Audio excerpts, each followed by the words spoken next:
Hello guys, welcome back to this channel. Today, actually I want to show you something and I have small request to everyone.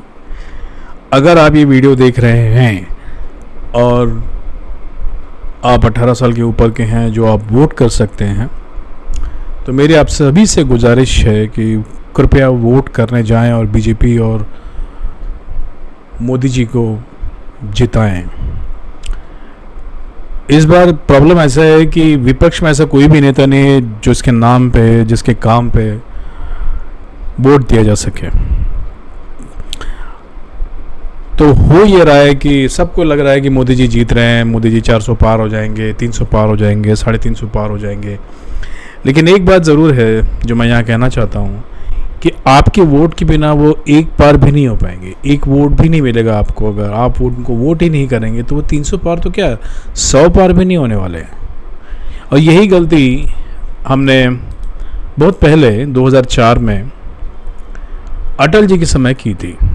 Atal ji के समय ऐसा ही माहौल था, सबको लग रहा था कि अटल जी जीत जाएंगे, इतने अच्छे व्यक्ति हैं, इतने अच्छा काम किया है, देश को वाकई में कई सालों बाद पटरी पे लाया है, तुष्टीकरण की राजनीति नहीं हुई है, सबको साथ में लेके चलने की जो उनकी एक कला थी वो भी सबने अप्रिशिएट किया था उनको, और सब लोग एक तरह से पूरा देश उनके पीछे खड़ा था. फिर क्या हुआ अचानक जो 2004 में कांग्रेस जीत गई. और कांग्रेस जीती नहीं, कांग्रेस को पूरा बहुमत भी नहीं मिला था. बाकी सब मिल के एक मिली जुली सरकार बनाने के लिए, उसमें कांग्रेस का थोड़ा अच्छा बहुमत था, 140 के पास सीटें थी. लेकिन आज अगर हम लोग ये सोचते हैं कि भाई मोदी जी ऐसे ही जीत जाएंगे तो ये देश फिर से उस गर्त में जाने के लिए रेडी हो जाएगा जो हम लोग कम से कम 10 साल पहले छोड़ चुके हैं. यकीन मानिए दोस्तों, आप जो एक यंग जनरेशन है जो पहली बार वोट कर रही है वो, और जो मेरे ख्याल से दूसरी या तीसरी बार वोट कर रहे हैं वो, उन लोग इस दर्द को कभी भी नहीं समझ पाएंगे कि मिली जुली सरकारों के समय क्या होता था. देश की प्रगति रुक जाती थी. कोई इंपोर्ट अगर करना है, कोई अच्छे इंस्टीट्यूशन लेने हैं, कहीं कोई भी अच्छे डिसीजन, बड़े डिसीजन लेने हैं तो नहीं ले पाते थे. यकीन मानिए 70 साल तक कैश पे दुनिया चलती थी, कैश पे इंडिया चलता था. और मुझे आज भी यकीन नहीं आता कि कांग्रेस वाले लोगों में कैश बांटते कैसे थे. मतलब आज तो कम से कम हम ये कह सकते हैं कि भाई आपके अकाउंट में ट्रांसफ़र कर दिया है.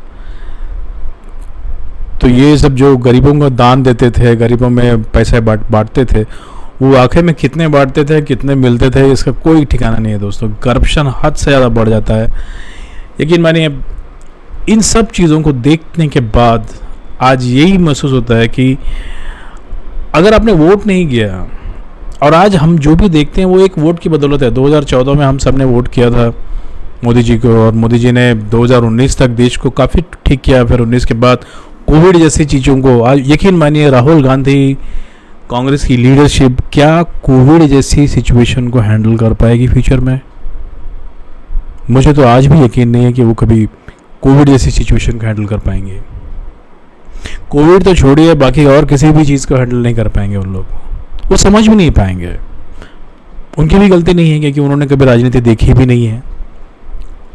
राजीव गांधी के बाद से लेके सिर्फ कांग्रेस, सिर्फ गांधी फैमिली ही रही है. और जो गांधी फैमिली के अगेंस्ट गया, जैसे नरसिम्हा राव और बाकी सब लोग, उनका क्या हाल हुआ हम सबको पता है. तो मैं उस चीज़ों में नहीं जाना चाहता. लेकिन मैं ये बात ज़रूर कहूँगा कि इस वक्त आपकी एक वोट की बहुत ज़रूरत है. सो ज़्यादा से ज़्यादा लोगों से मिलिए, जो लोग आपके टच में हैं उनसे कहिए कि वोट करने ज़रूर जाएं और बीजेपी को वोट करें. बीजेपी को अगर वोट आप लोग नहीं करोगे तो यकीन मानिए हमारे जो अल्पसंख्यक भाई बहन हैं वो एक ही पार्टी को वोट करते हैं, और वो है कांग्रेस. आप अगर वोट नहीं करेंगे तो उन लोग अपने आप जीत जाएंगे. जीत नहीं जाएंगे लेकिन उनकी जो मिली जुली सरकार है वो बनना शुरू हो जाएगी. तो इसलिए मेरी सबसे गुजारिश है कि आप वोट करने जाइए, क्योंकि आपको यदि योगी जी को देखना है, मोदी जी को देखना है, आगे आने वाले 10 सालों में देश का नेतृत्व एक सही हाथों में देना है, तो आपको वोट करना बहुत ज़रूरी है. Thank you guys. मैं और भी आपसे रूबरू होता रहूँगा, बाकी किसी दूसरे चैनल पे किसी दूसरे विषय पे हम ज़रूर बात करेंगे। लेकिन आज मुझे लगा कि मुझे लोगों को जागरूक करना चाहिए, लोगों को बताना चाहिए कि ऐसी गलतियाँ हम इससे पहले भी कर चुके हैं अटल बिहारी जी के समय। तो please please please go and vote for Modi ji. Thank you.